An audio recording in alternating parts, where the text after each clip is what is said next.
বল, হঠাৎ মাঠে ডাকলি? না, এমনি ডাকলাম, মাঠটাকে খুব মিস করছিলাম। মিস করছিলি?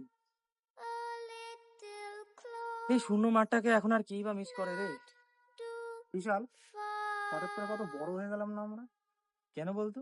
আচ্ছা, মনে পড়ে ছোটবেলায় স্কুলে যাওয়া থেকে শুরু করে স্কুল ছুটির পর আমাদের এই প্রিয় সঙ্গীর মাঠটার কথা।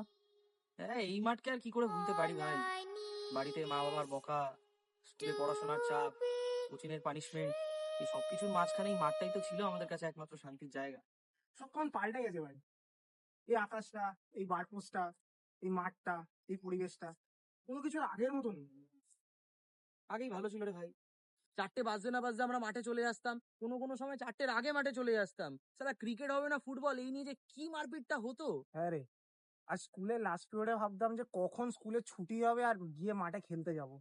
তোরা রাজার মারপিটটা মনে আছে? কে গোল কি করবে সেটা নিয়ে যে ঝামেলাটা লাগতো প্রত্যেকবার। এই তোর মনে আছে মাঠে সিনিয়র জুনিয়র ম্যাচে তোর মুখে বল লেগেছিল বলে তুই ভয়ে 1 মাস খেলতে আসিসনি। ওই বলটা খুব জোর মাথায় লেগেছিল ভাই।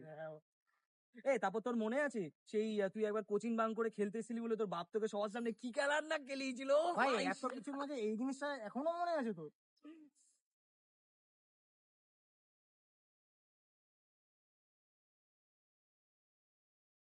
আমাদের এই মিষ্টি স্মৃতিগুলো ভাই কোথায় যেন একটা হারিয়ে গেছে এই মাঠের শূন্যতার মাঝে।